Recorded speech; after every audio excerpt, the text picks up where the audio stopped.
Esta historia se sitúa en la década del 70, cuando la joven estudiante Patricia Pérez egresa de su educación media. Llena de sueños y ambiciones, pero aún confundida respecto a sus proyectos inmediatos, decide comunicar a sus padres que no entrará en la universidad. ¿Cómo que? Ay, mamá. Cuéntale a tu papá, ¿qué va a decir? Estaba pensando que me gustaría estudiar modelaje. En su afán por ingresar al mundo de la televisión y aprovechando sus condiciones físicas, decide estudiar modelaje. Mientras ejerce como promotora, conoce al camarógrafo argentino Lito Álvarez. Su actividad como corresponsal le obliga a viajar permanentemente a Chile y culmina pololeando con Patricia. Esta relación nace al amparo de la oscuridad. Lito es casado, pero convence a esta promisoria modelo para llevársela a la Argentina. Sin pensarlo demasiado, con la esperanza de lograr éxito en su profesión y la promesa de casarse con Lito, decide abandonar nuestro país. Así comienza a deambular por un siniestro camino. Sí, aló. Patijita, la niña. Los padres de Patricia solo se comunican telefónicamente con ella y sufren su ausencia. Incluso con mucho dolor, se imponen que se va a casar luego que el camarógrafo argentino se divorcie. Esa propuesta matrimonial es solo una pantalla para ocultar el avanzado embarazo de Patricia. Una riña entre ambos pone fin a su relación afectiva y la joven modelo viaja de incógnita a Chile para realizarse un aborto. Ante el encuentro fortuito con un amigo, le exige que no advierta su presencia a los padres.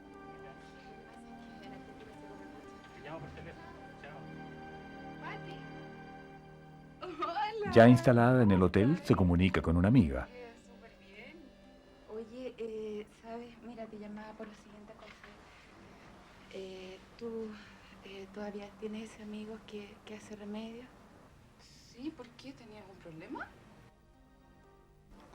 Sí, no es para mí, es para una amiga que, bueno, pasa por lo mismo. Una vez hechos los contactos con una clínica clandestina, es acompañada por el propio Lito Álvarez al lugar señalado. El camarógrafo le dio $500 para la intervención y rompió así para siempre su relación amorosa con ella.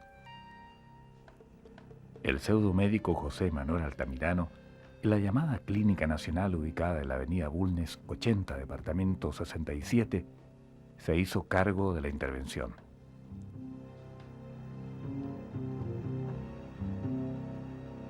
Sus precarios conocimientos, su ambición y su poca humanidad lo llevaron sin cuestionamiento alguno a realizar un aborto con 5 meses de gestación. Revisamos también en la oficina de títulos y grados la nómina de médicos titulados entre el año 70 y el 93. El señor José Manuel Altamirano Vallejo no figura como médico cirujano titulado en ese periodo. Lito Álvarez tenía la íntima esperanza que Patricia volviera a buscar sus cosas al hotel. Desde ahí llamó a la clínica para saber sobre su estado. Cuando le aseguraron que había sido dada de alta, se resignó a no verla, ya que para él había vuelto con sus padres. Ese equívoco antecedente lo hizo no preguntar más y regresó a Buenos Aires. Entretanto, Patricia se debatía agónica en una precaria sala de la clínica.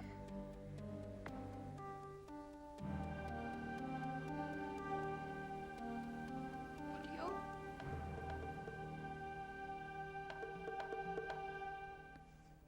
Una siniestra reunión entre los comprometidos en el aborto concluyó con un fatal veredicto.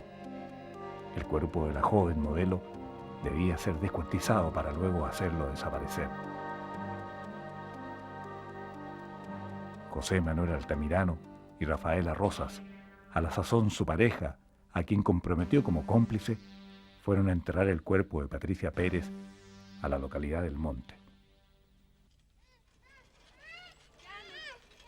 En el entendido que nadie sabía exactamente su paradero, luego del grotesco entierro, Altamirano se comunicó con el resto de su equipo desde el Monte. ¿Aló? Octavio, te estoy llamando desde el sur. El asunto está solucionado. Nos vemos en Santiago. Hasta luego.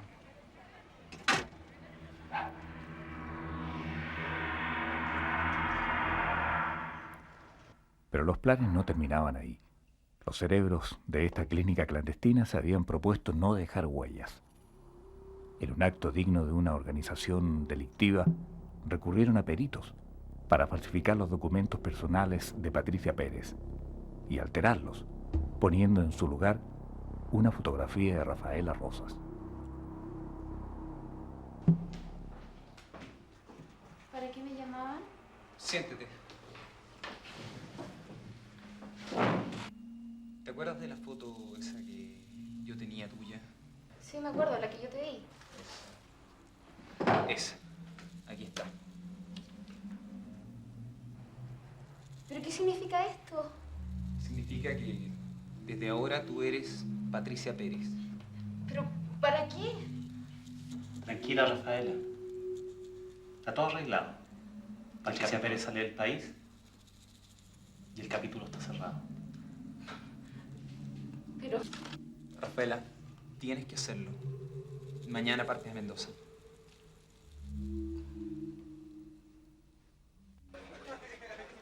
Así, bajo la amenaza de atentar contra su hijo, José Manuel Altamirano obligó a Rafaela a abandonar Santiago rumbo a Mendoza. Ahora a las 9.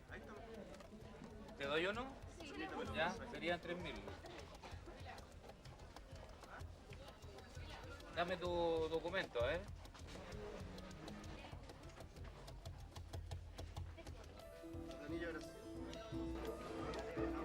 Sin lugar a dudas, esta joven mujer se había involucrado, ajena a su voluntad, en un delito cuyo fin y proporciones a esa altura ignoraba por completo.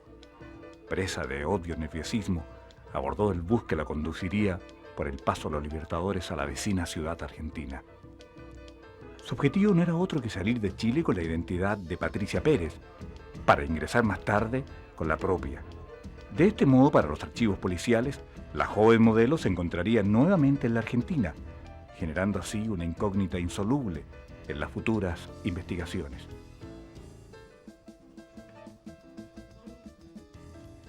Cuando todo hacía presumir que este homicidio engrosaría la lista de los crímenes perfectos, el espíritu de Patricia Pérez pareció pedir auxilio. Un trío de niños extraviados de su grupo de scout recorrieron sin saberlo el mismo lugar donde habían sido enterrados superficialmente los restos de la modelo.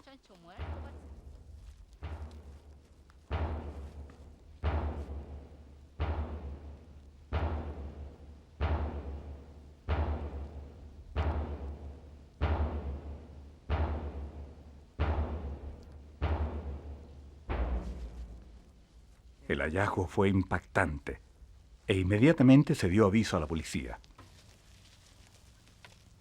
El jefe de la Brigada de Homicidios, Luis Opaso, y un avezado grupo de investigadores llegaron al lugar con el fin de encontrar las otras partes que suponían un descuartizamiento diseminado en aquel entorno. Habían pasado solo algunos días de su muerte, pero la humedad del sector se encargó de borrar rápidamente las características identificatorias. Por lo pronto solo se sabía que se trataba de una mujer joven, a la cual se le desconocía su nombre y las razones que originaron su muerte. Esta búsqueda en el lugar fue acuciosa y permitió en cierta medida el encuentro casi total con el cuerpo de Patricia. Sin embargo, la ausencia de la pelvis generó las primeras dudas y se tornó rápidamente como la pieza clave de este macabro puzzle. Fue necesario compartir la responsabilidad de la búsqueda con el cuerpo de bomberos del monte. Un grupo de voluntarios conocedores de la zona y particularmente de aquel sector ofreció sus servicios para ayudar a la policía en aquella inusual faena. Durante largas horas estos hombres indagaron los rincones menos accesibles, lugares de difícil acceso para los mochileros y eventuales veraneantes que frecuentan el sector. Se suponía que por lo mismo podía ser escondite ideal para acciones tan deleznables e impropias como ocultar el cuerpo de una persona. A pesar de ello, el resultado fue negativo. No se encontró la pelvis. Rápidamente el Departamento de Huellografía y Dactiloscopía se hizo cargo de la situación. El proceso fue altamente complejo para averiguar la verdadera identidad de los restos encontrados en la localidad de El Monte. La acción del tiempo, principalmente la humedad y la maceración, negaron toda posibilidad natural de obtener las huellas en una impresión primaria.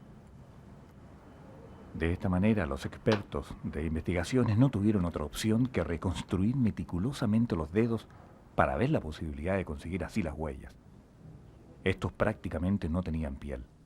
Ante la ausencia de epidermis, se trabajó con la segunda capa, la dermis, donde nace el dibujo digital.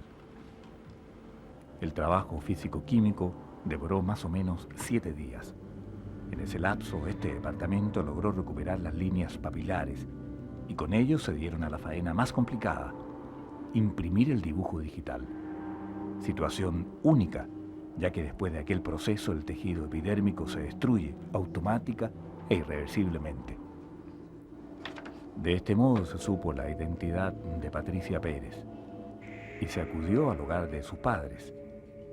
La policía tuvo la misión de continuar desenredando la madeja y también la responsabilidad humana de advertirle a ellos que su hija era la víctima.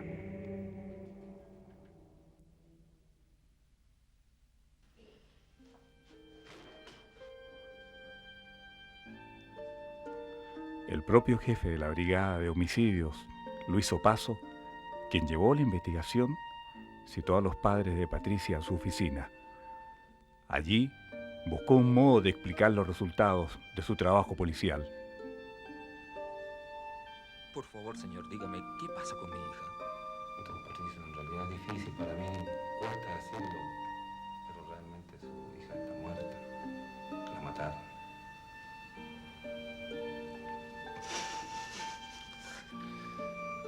Lo siento mucho, don Patricio, en realidad ahora hay que darle la noticia a su señora, a su esposa.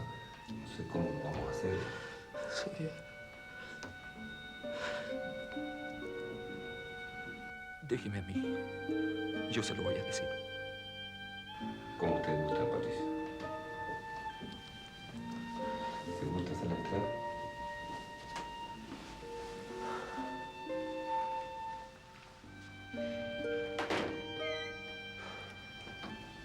Viejo, ¿qué pasa con nuestra hija? ¿Qué pasa?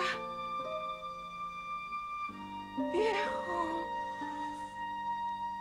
Nuestra hija está muerta.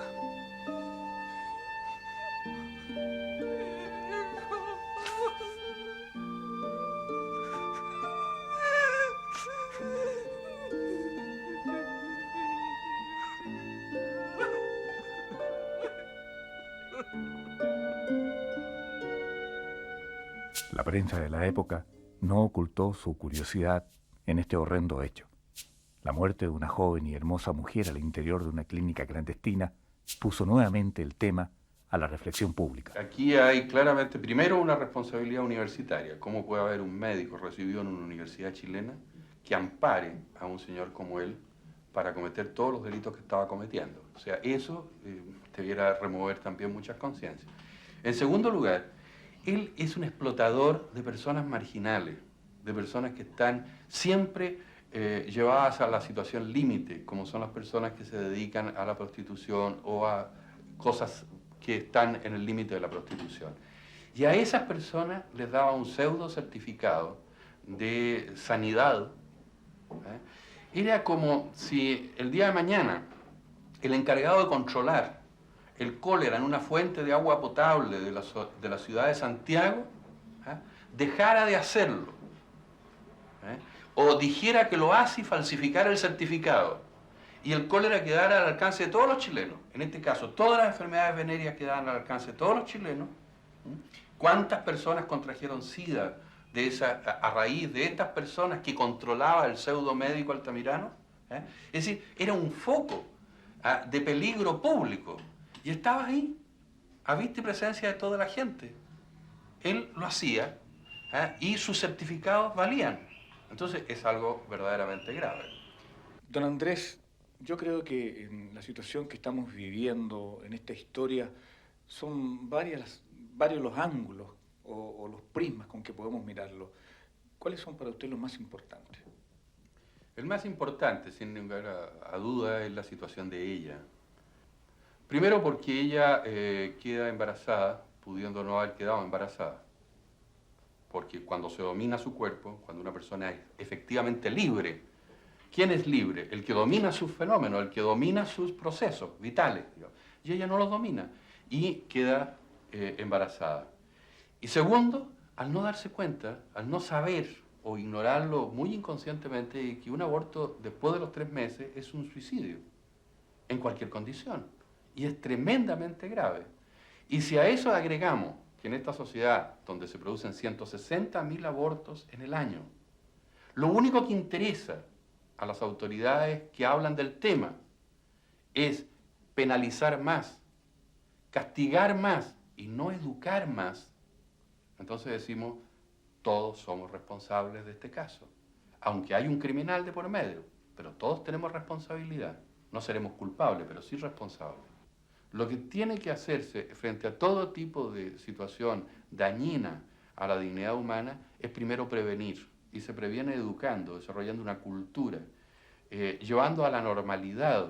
Mi hija Cecilia tiene 10 años y en su curso, en la semana recién pasada, le preguntaron a todos los niños cómo creían que habían venido.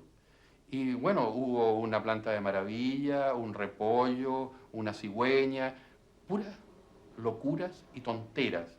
Y después se piensa que esos niños, que los padres les han enseñado eso, van a ser responsables con su cuerpo, cuando ellos han visto que sus padres tienen terror al tema.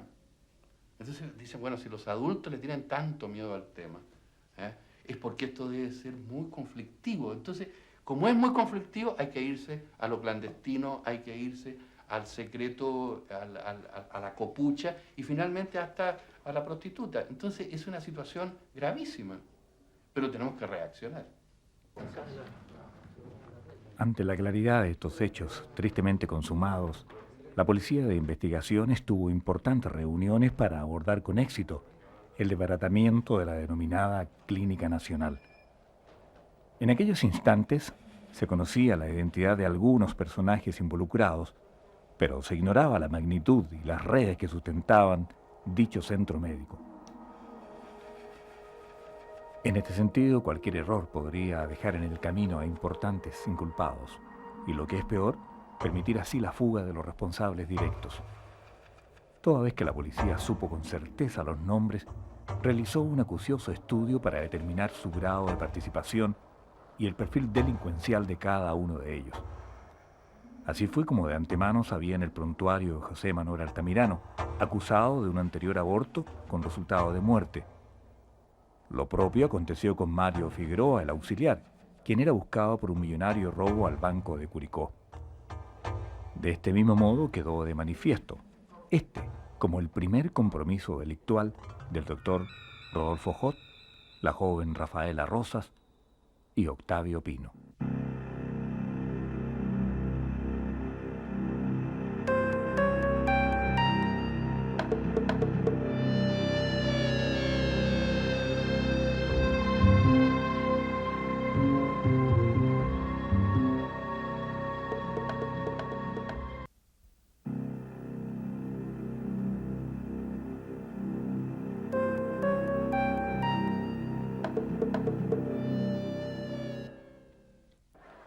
Lito Álvarez volvió como de costumbre a trabajar a Chile, por supuesto ignorante de todo lo que acontecía.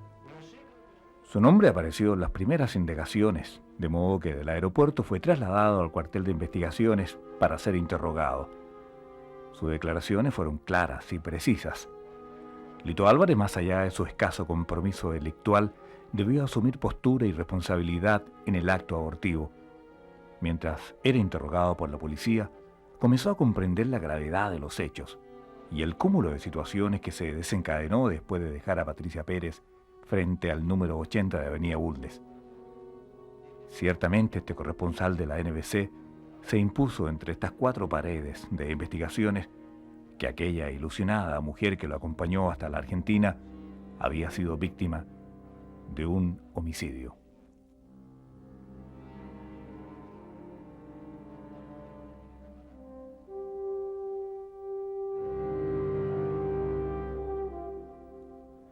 Otro de los personajes de esta tragedia que debió dejar su testimonio fue su amiga Janet Farías. Desde luego su compromiso con la muerte de Patricia era nulo, pero su declaración aclaró todas las dudas respecto a cómo ella accedió a la Clínica Nacional. También esta joven asumió su desaparición en los últimos días. Jamás imaginó que los titulares de la prensa se referían a Patricia, ya que ella hasta ese momento tenía la clara certeza de que su intervención abortiva había culminado con éxito.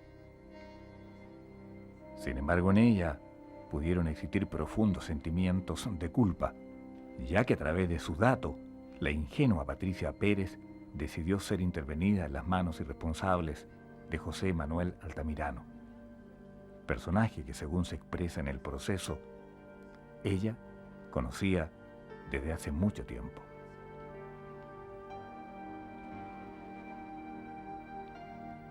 Tanto su novio como su amiga y este ex detective pudieron evitar en algún instante el fatal desenlace. Lito se conformó con la respuesta de la clínica. Janet no indagó más, y este amigo de la familia, Ricardo Rodríguez, cumplió su íntima promesa con ella y no avisó a los padres que Patricia se encontraba en Chile. Después que la investigación estuvo armado convenientemente este verdadero puzzle policial, comenzó la captura de los implicados. El 11 de diciembre de 1984, personal de la Policía Civil detuvo al más directo responsable de la muerte de Patricia Pérez, José Manuel Altamirano, de 31 años de edad.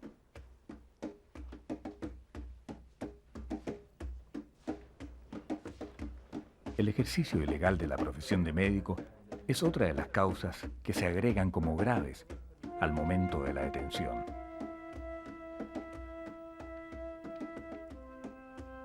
Curiosamente, este individuo demostró haber asistido a una decena de cursos y seminarios, para lo cual no se exige título universitario.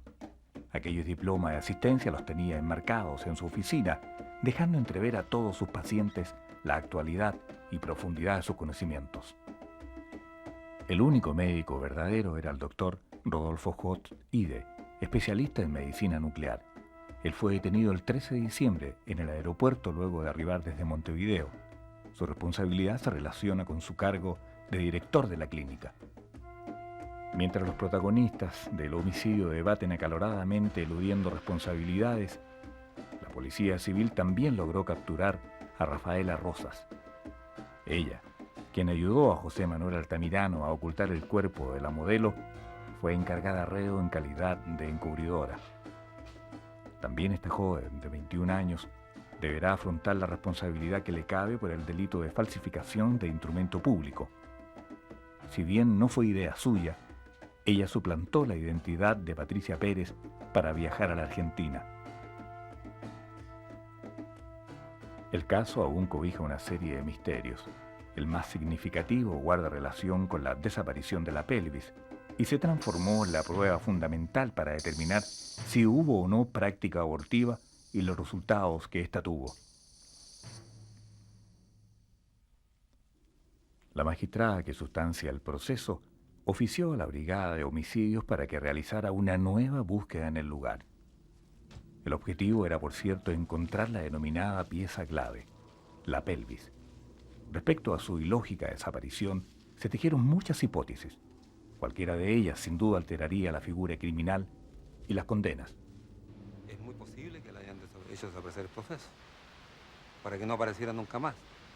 Y mi teoría es que la lanzaron al río Mapocho.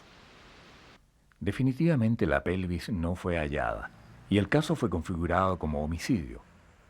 El abogado Patricio Hidalgo, quien defiende a Altamirano, deja hoy trascender la verdadera existencia de un aborto, conducta que siempre negó a su defendido. En esta medida yo me siento satisfecho del caso de este caso concreto, no solo en el caso de Altamirano, sino en el caso de Figueroa, que es la otra persona que defiendo en este proceso, que defendí. Y en este caso no fue tan difícil, porque en realidad los hechos estaban claros. Había un aborto, no lo negó absolutamente nadie, y el resultado muerte también era algo objetivo, no podía negarse. Así que no no tuvimos ese problema. El único problema que tuve concreto al principio fue cuando nos cambiaron el tipo legal de aborto con resultado de muerte a homicidio, y esto fue claramente porque no se encontró la pelvis, y al no encontrarse la pelvis de la víctima, no podía probarse el aborto, y al no probarse el aborto ni siquiera se pudo probar el embarazo. Entonces en ese momento yo sí le insistí, no solo con José Manuel Altamirano, sino con todos los reos de la causa, en el sentido de que si esto había sido a propósito que la pelvis no estuviese, con el objeto de haber evitado que se supiera que hubo un aborto y haber sido investigado como una clínica clandestina, que en este caso no era clandestina, porque una clínica absolutamente legal con todos sus requisitos formales, con un director, etc. Y ahí tuve una duda. Y la verdad es de que no, que siempre, incluso le hice ver, de que se aparecía la pelvis, volvíamos al aborto con resultado de muerte, esto es una pena no más allá de 3 años. Que era vital que apareciera la pelvis en el evento que hubiese estado premeditadamente escondida o haberla dejado en otro lugar. Así que en ese momento, la gravedad de lo que pasaba, presioné en ese sentido con el objeto que se supiera la verdad, porque era conveniente para todos los procesados. Y no se apareció, y me dijeron que efectivamente estaba con todas las otras piezas de la víctima. Y bueno, fue un poco cosa como estas cosas de Dios, así que puede haber sido de que como un castigo anexo tal vez, de que no se apareciera, cosa de que el castigo fuese mayor. Así lo interpreté yo en ese momento. Yo conozco a la familia de Patricia Pérez y también la conocí a ella.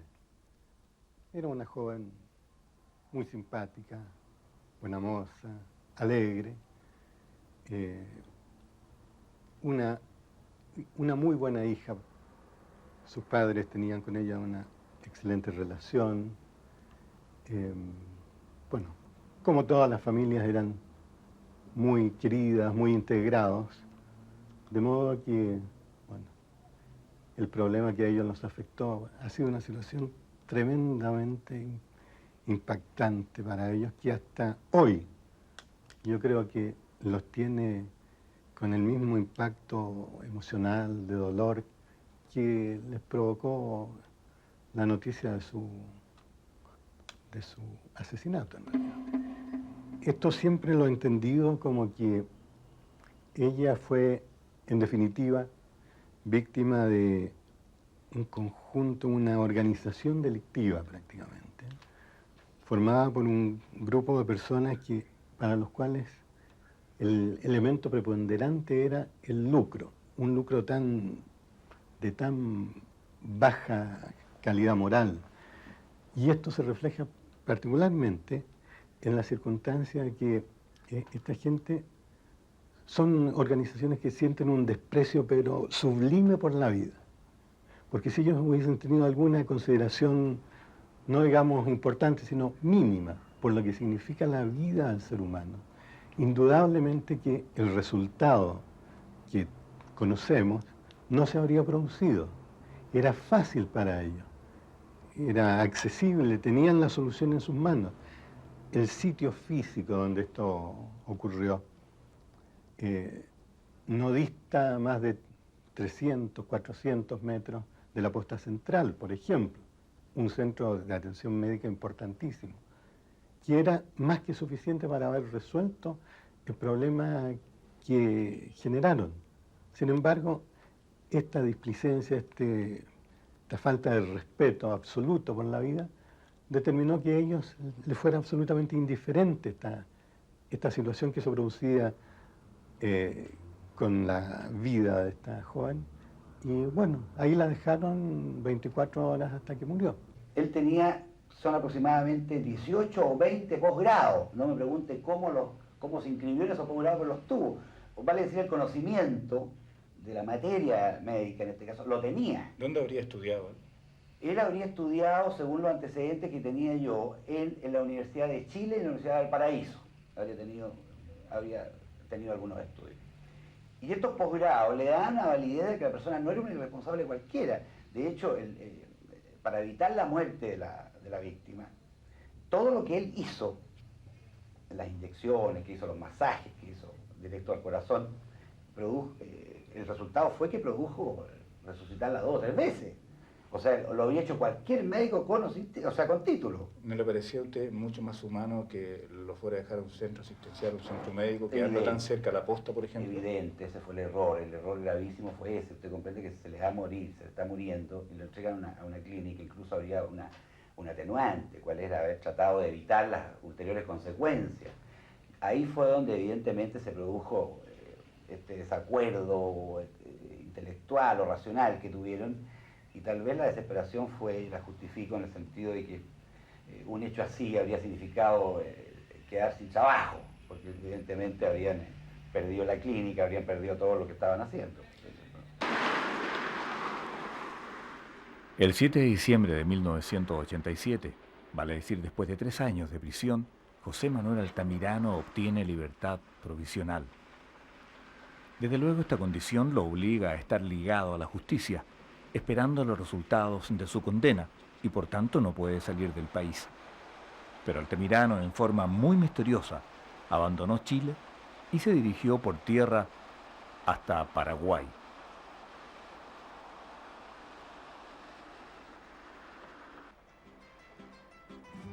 En definitiva, se convirtió en un prófugo. Salió de nuestro país e ingresó a Asunción sin ninguna dificultad. Según cuenta, lo esperaban allá amigos y trabajo, el que tanto temía perder.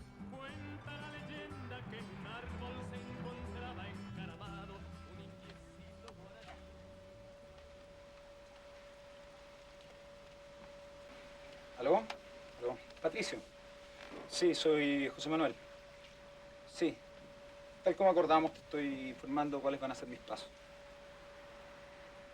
Mira, para serte franco, he estado muy nervioso últimamente, así que decidí dejar Chile.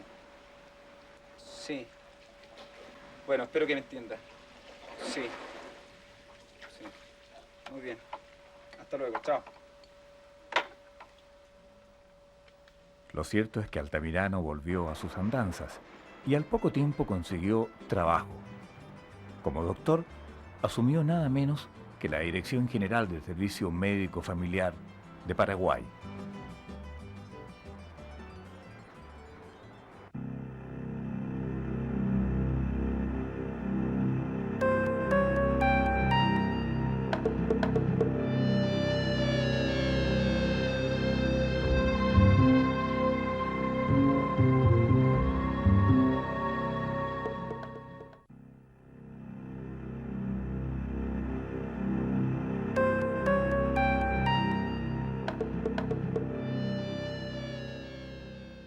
Todos aquellos que tangencialmente se involucraron en este proceso fueron quedando en libertad.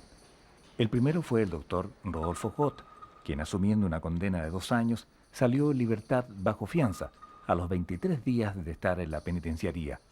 Inmediatamente se fue a Alemania. Rafaela Rosas fue condenada a 2 años y salió después de haber cumplido algunos meses de prisión. Esta joven madre se autocalifica como otra víctima de lo acontecido. Y la dura experiencia de haber vivido privada de libertad no solo le cambió la vida, sino que la marcó para siempre. Después de 10 años, este es su testimonio. Yo sabía que esto se iba a descubrir.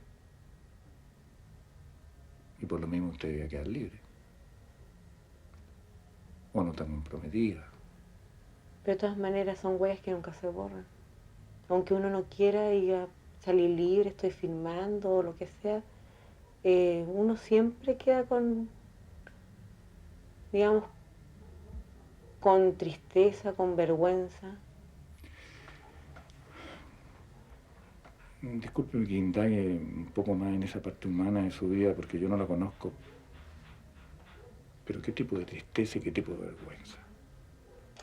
Vergüenza por mi hijo, porque yo sé que algún día lo iban a señalar con el dedo y decir, mira, tu mamá hizo tal cosa, aunque yo no lo hubiera hecho. Por mi familia, porque tengo una familia. ¿Y tristeza por qué?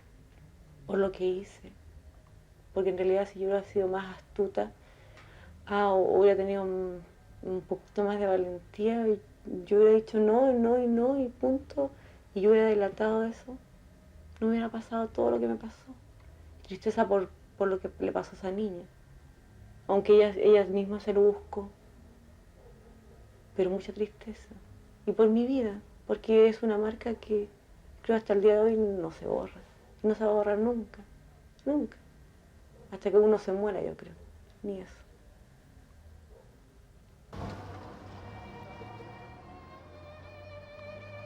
Pero los que en realidad no podrán olvidar nunca aquella experiencia son los familiares de Patricia Pérez. Sus padres acuden periódicamente al cementerio general para visitar la tumba de su querida hija. Según expresa la filosofía del corazón, cuando se muere un padre se considera terrible, pero cuando se muere un hijo es un dolor que jamás culmina y una herida que nunca cicatriza. Estos son los traumas afectivos que condenan de por vida a estos seres, que a pesar del tiempo no se resignan a la muerte de su hija, ni mucho menos a la cruenta forma en que debió poner fin a su juvenil y soñadora existencia.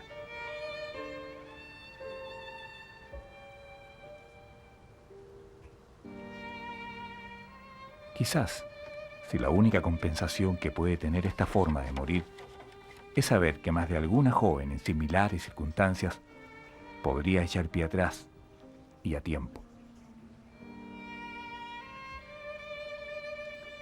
En otras palabras, comprender que la experiencia de Patricia Pérez merece una instancia de reflexión, porque en modo alguno su muerte fue en vano.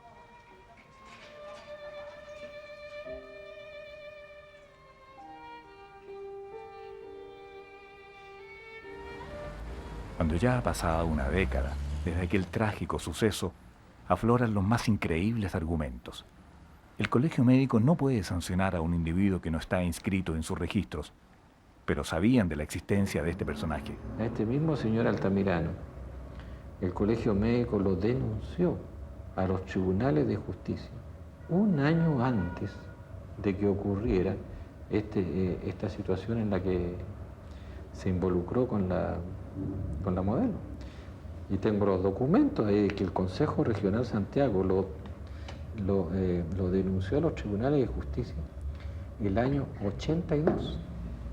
Y no pasó nada, no pasó nada. Y resulta que tuvo que haber un crimen de por medio, y un crimen con estas características tan espectaculares para que se tomara una decisión sobre esas cosas. Entonces es lamentable, ¿no? Cuando el colegio médico hace responsablemente una denuncia, deberían tomarse medidas al respecto porque se está previniendo situaciones que pueden ser catastróficas el día de mañana. Esto no es gratuito. El ejercicio liberal, el ejercicio ilegal de la profesión no es un riesgo gratuito para la población. Es un serio riesgo que puede desencadenar en cualquier cosa. En Paraguay, muy confiado, Altamirano tuvo la osadía de conceder una entrevista a la televisión chilena. La policía ignoraba su paradero hasta ese momento. Amparado en un tratado de extradición, para sorpresa suya y contra su voluntad, fue traído a Chile a pagar sus culpas. Así lo captó la prensa a su llegada desde Asunción.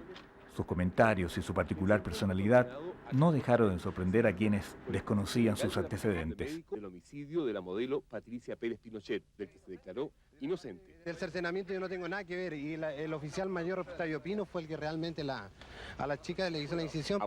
Como si el tiempo no hubiese transcurrido, Altamirano no tuvo empacho para negar su participación. Sí, yo traigo todos los papeles en regla. Lo traigo yo estudié en la facultad acá y en Paraguay estuve en el hospital de clínica también. Y acá en la facultad en la Chile. Acá tengo mis papeles, en el tribunal están todos los papeles. Este hombre tenía la íntima esperanza de que su caso prescribiera, por tanto su llegada a Chile no fue muy grata. Intentó revalidar su calidad de médico con diplomas de asistencia a seminarios. Aquella osada entrevista que concedió en Paraguay y que le costó su libertad, no se la perdona a la prensa. Sin embargo, accedió a conversar con nosotros en forma exclusiva. Ahora ustedes podrán saber quién es realmente José Manuel Altamirano. Señor Altamirano, en una franca conversación con su abogado defensor, usted reconoció que en aquella clínica clínica se practicaban abortos. Sí, sí, sí. ¿Cuántos abortos se practicaban mensualmente, más o menos? Relativamente, yo no le puedo decir una cantidad y todo. De vez en cuando llegaban chicas a practicarse el aborto, ¿entiendes? Pero no le puedo decir una cantidad ni número exacto porque yo no estaba, digamos, al tanto de todo lo que pasaba. ¿Y quién le practicó el aborto a ella entonces? No, bueno, le voy a decir inmediatamente. Yo para cerciorarme bien que la chica presentaba algún aborto, todo, yo puse el espéculo, ¿entiendes? Puse el espéculo, la examiné y vi que había nomás solamente un sangrado, nada más, pero en ningún momento su abdomen me decía algo que era un embarazo de 4 meses, ¿no? Inclusive su cuello de útero se veía que estaba inclusive cerrado, no había cuello de útero dilatado, ¿entiendes? Entonces por eso no, le digo yo en sí, no le puedo llamar el aborto y la chica murió. Eso fue en sí todo lo que pasó. La chica llega y, como le vuelvo a repetir, ¿entiendes? Hizo un paro miocárdico, en el cual yo la ayudé y la saqué de su paro miocárdico. ¿Usted nunca ha hecho un aborto? Yo una vez, estando, digamos, en la facultad, en el hospital, ¿entiendes? En el Hospital Salvador, sí hice, pero aborto terapéutico. Hice aborto terapéutico, realmente. Usted sabe que lo estoy preguntando Sí. en clandestinidad. Realmente, con una mano al corazón, ¿usted ha hecho otros abortos? Sí, una vez hice. ¿Por qué usted no tuvo ni un pequeñito grado de humanidad y llevó a un centro asistencial a Patricia Pérez cuando comprobó la gravedad de su estado? Bueno, ¿Por qué? Explíquemelo. Yo le explico, porque en ese momento, ya en el segundo paro miocárdico, llegó el doctor Hot y la atendimos juntos todos, él y otros colegas que estaban ahí. Y yo le ayudé, inclusive me dijeron, pásame adrenalina, ¿entiendes? Pásame una jeringa, todo, le ayudé a ellos. Entonces, para ellos supuestamente no era necesario inmediatamente llevarla, digamos, a un centro médico, digamos, o a la posta central, a otro lugar, donde estuviera, digamos, los equipos necesarios. Y me dice él, no, vamos a sacar esta urgencia. Y bueno, fue tanto, digamos, que en el segundo paro miocárdico se vuelve a sobrevivir la chica. Y de sobrevivir el tercer, y que ahí ya no pudo más, ya no había tiempo. Y yo fui uno de los tantos que yo le dije, este caso hay que realmente denunciarlo. ¿Y por qué tiene que ser ella quien la acompaña, que supuestamente no tiene nada que ver en este asunto? Bueno, como le digo ya, la orden venía así para poder que yo acompañara a Rafaela y la llevara donde me indicara mejor. Y yo, como nunca me había visto envuelto en este caso, bueno, yo presté mi auto, me fui en mi auto y todo, y ese día yo tenía que viajar a las 9:30 de la mañana, era un día sábado al sur de Chile, tenía que viajar yo. Y fui y le dije, mira Rafaela, yo voy, pero voy muy mal, le dije, con este tema que hay que hacer eso. Pero yo no vi, le digo yo esto, se lo digo así con la mano bien puesta en mi corazón, ¿entiendes? Y no puedo mentir ante Jesús. No vi yo en qué estado iba el cuerpo, ¿entiendes? Pero yo le quiero preguntar honestamente, señor Altamirano, ¿usted se siente arrepentido por lo que hizo? Bueno, usted me dice si yo me siento arrepentido por lo que hice. Lo que le puedo decir a usted como persona y a Jesús, que el único que realmente no le puedo mentir, yo no me puedo sentir arrepentido de algo que yo no realicé, un homicidio que yo no realicé y un cercenamiento que no realicé, que fueron otras personas y que me vi involucrado yo como cómplice y por haber atendido en primera instancia cuando llegó la señorita Jimena Olmedo Pérez. Y usted se debe preguntar por qué le digo yo Jimena Olmedo Pérez, porque yo le conocí, su carnet decía Jimena Olmedo Pérez. ¿Qué sabía yo si era Patricia Pérez Pinochet? Que después vine a saber yo que era Patricia Pérez Pinochet. Entonces, ¿de qué me puedo yo arrepentir, señor Pinto? Y esto se lo digo en su programa y para toda la, digamos, teleaudiencia, de que yo jamás he matado a nadie ni he cercenado a nadie. Entonces digo yo una cosa, la mía culpa mía es por ser cómplice, señor Pinto, nada más ser cómplice. Pero en el homicidio, en el cercenamiento, yo no tengo nada que ver. Voy a morir y voy a morir tranquilo. Solo Dios sabe que yo no soy el que maté a la chica ni cercené. En el sector donde ella murió se le considera hasta milagrosa, pero siempre unida su imagen a una cuota de misterio.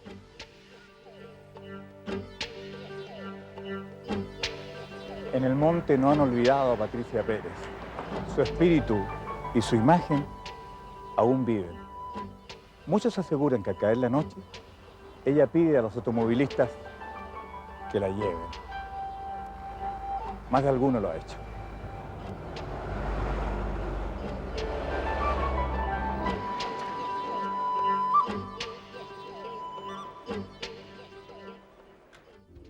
José Manuel Altamirano fue condenado a 17 años. Como no se encontró la pelvis, su delito fue homicidio. Hoy está recluido en la cárcel de Colina. Rafaela Rosa Zamorano fue condenada a 2 años más 200 días por encubridora. Hoy está libre. Octavio Pino Núñez fue condenado a 4 años como autor de homicidio. Hoy está libre. Se desconoce su paradero. Rodolfo Jot Ide fue condenado a 2 años. Estuvo en Alemania. Acaba de llegar a Chile. Se instaló en otra clínica. Mario Figueroa Vázquez fue condenado a 6 años. Se encuentra prófugo. Solo algunos saben su actual paradero.